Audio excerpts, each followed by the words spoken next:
Muy buenos días, tardes.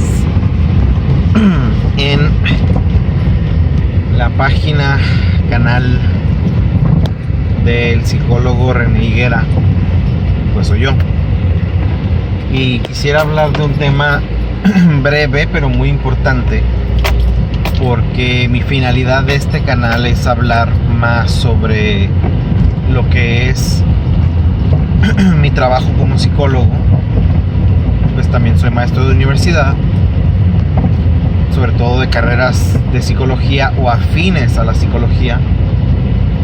Y el tema de hoy rápidamente pues es sobre la entrevista psicológica en la psicoterapia.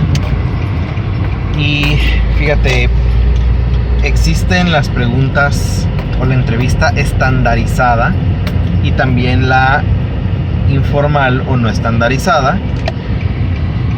Y usualmente es como la estandarizada, toda una lista, ¿no? de preguntas para conocer el background, el pasado de la persona. Y que a veces hay preguntas que depende la orientación de la entrevista, del psicólogo que las formuló. Pueden ser muy clínicas, pueden ser muy psicoanalíticas, pueden ser muy generales. Y por eso tiene mucho que ver, ¿no? De dónde te vas a basar para hacer estas preguntas, sobre todo si estás siendo un terapeuta, pues estás iniciando en dar terapia y es como, ¿qué preguntas se hacen, no? ¿Cuáles son las preguntas de cajón para empezar? Y pues bueno, eso se lo puedes preguntar a gente que tenga ya la experiencia en eso. Y pues existen, te digo, las estandarizadas y las informales. Y ya como se vaya dando tu práctica, tu expertise, pues puedes utilizar las dos, mezclarlas o una u otra, ¿no? Y lo que sí te quiero decir es que la entrevista para mí sigue siendo el arma principal, la herramienta principal para la psicoterapia. ¿Por qué? Porque hay muchos psicólogos que conozco que nada más quiere hacer técnicas, y después voy a hablar de eso, ¿no? De las técnicas psicológicas en la psicoterapia. Y para mí realmente lo que a mí me ha funcionado todos estos años, y soy terapeuta privado, es la entrevista, el saber escuchar, la escucha activa, pues la interrupción para dar un punto de vista o un análisis sobre lo que se está hablando. Nunca sabemos de qué nos va a hablar el paciente, ¿no? Nunca, a menos que ya nos replanteemos qué es las temáticas que quiere hablar y trabajar en la psicoterapia.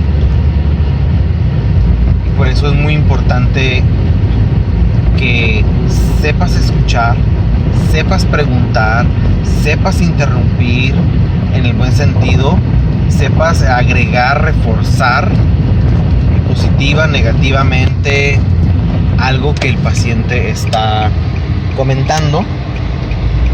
Digo, es que nunca se sabe qué te va a llegar, por eso insisto en eso. Pero te digo, sí, para mí, y he conocido mucho psicólogo que no le interesa, te digo, la entrevista, no le interesa la plática, le interesa como que vamos ya al grano, ¿no? Al grano, directamente a trabajar ya algo. Y para mí es como, tiene que haber una preparación si voy a aplicar una técnica, pero la preparación se da mucho en la entrevista, en la plática. Recuerdo que uno de los conceptos de entrevista que yo había leído decía que es una plática con sentido. O sea, no es cualquier plática, no es cualquier tema, sino como que vamos a darle un sentido a todo esto de lo que tú y yo estamos hablando. Y eso sí se me hace muy correcto, que no se pierda el sentido porque a veces sí pasa en una plática que nos lleva a un tema o al otro. Eres una persona que empieza con una cosa y acaba con otra. Por eso es muy importante, ¿no? O sea, delimitar hasta dónde, cómo, los tiempos son importantísimos.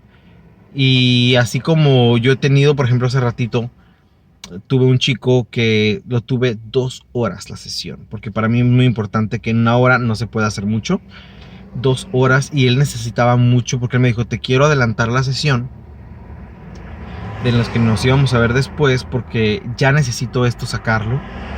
Te lo juro que yo ni siquiera hablé ni 5 minutos. Fue escucha activa, fue una que otra interrupción, análisis, un ejemplo de algo, pero al final se notaba mucho la diferencia. Que él decía: ¿sabes qué? Lo que yo quería lograr en esta terapia sí pasó. Me dio mucho gusto, como tú me dijiste, me explicaste ciertas cosas en base a mis ejemplos. Me quedo exactamente. Y me da mucho gusto pues que él se haya ido más consciente, con los ojos más abiertos, de cosas que él tenía enterradas o de reacciones inconscientes